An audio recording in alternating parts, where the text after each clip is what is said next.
Hey guys, Gimbal B here. I was having a conversation with Kane Spero on the CPM a couple of days ago about arenas and esports and all that kind of thing in Dust 514. And I had an idea that was based off an old game that I used to play called Timesplitters, and in particular Timesplitters 2. And the idea was that in Timesplitters 2 it has probably the best map maker in any console game ever. It might even be the best map making tool like ever made, although I guess it could be overblowing that slightly.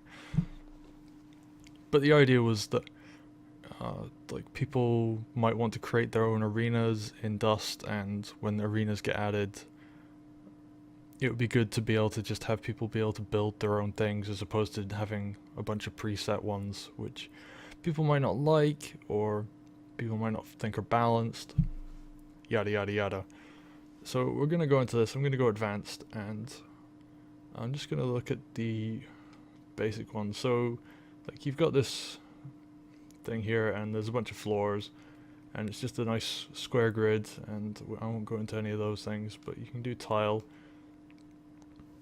And it's got a whole bunch of preset rooms, and my thinking behind this was it's really easy to just, from a workload perspective, to build a few preset things that people can piece together, as opposed to, I mean, that one not so much, but having a bunch of little preset rooms that you can build together, as opposed to like building a level every like single time you want a different arena. And I think even with a few of these preset tools, sorry about that, you can actually build a huge amount of different things. Like even just having like the small opens, the corridors, the corners, all the way to like large bridge rooms, different large bridge rooms. And there's a bunch of different tile sets, but we'll get into that in a sec.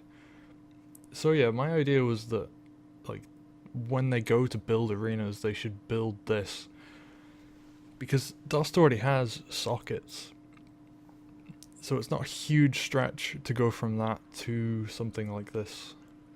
I mean, of course they'd have to build it, but and like this is all like ways off in the future anyway, but I think it's worth having this discussion now as opposed to much later down the line when they're already like halfway into making this. So anyway,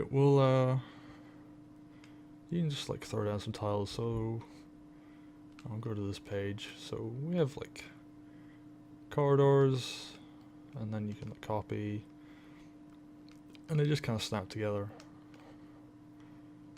And I'll put some items on here. So start points, I'll just put a nice little start point there, and we'll go preview map.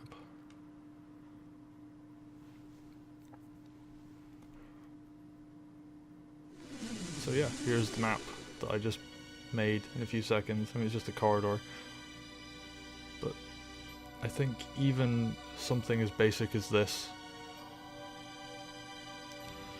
like it just took me a few seconds to build a corridor, and like I just had to join a few things together, and I thought like it's just such a simple thing and it's so cool.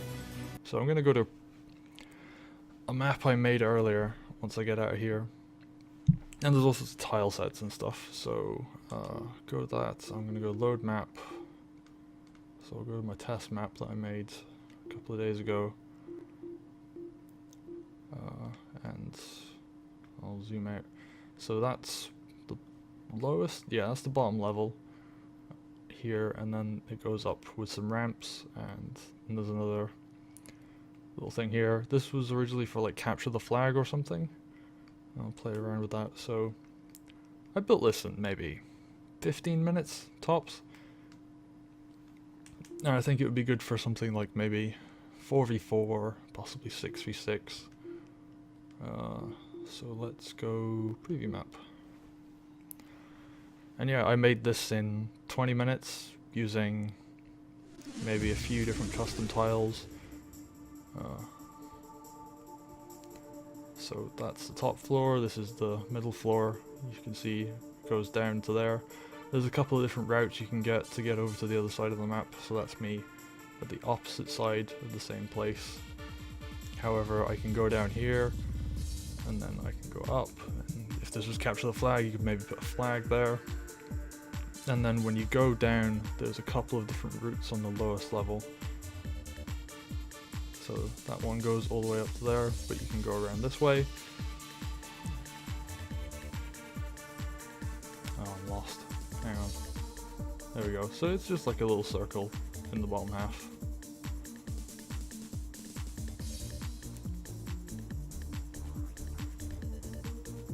And yeah, that's pretty much it. There's like a small little room all the way around this way. And yeah, like that's Timesplitters 2's map maker. And you can make levels that are much bigger than this, and there's a whole bunch of different tile sets, but I really think that this is what CCP should be heading towards when they do Arena, and I think it's worth talking about now, rather than when they're halfway through development. I'll just exit out here. Because I think asking for this kind of thing before they even start working on it, and letting them know that this is something we possibly want. Like, I'd love to know your guys' thoughts on it. Feel free to leave comments and get some good discussion going. So, but you know, like I've used, this is like a GameCube game, so I've used this much of like the available assets. You could build levels that are like much bigger than this. You can have like levels that are 6 or 7 stories tall. You can have completely flat levels. Like I might build some more potential designs, I guess you could call them. And yeah, I'd love to know what people's thoughts are on this. And if anybody like wants me to do like a bunch of example levels of like arenas or something, like I'd love to see that. So yeah, thanks for watching, and I'll see you next time.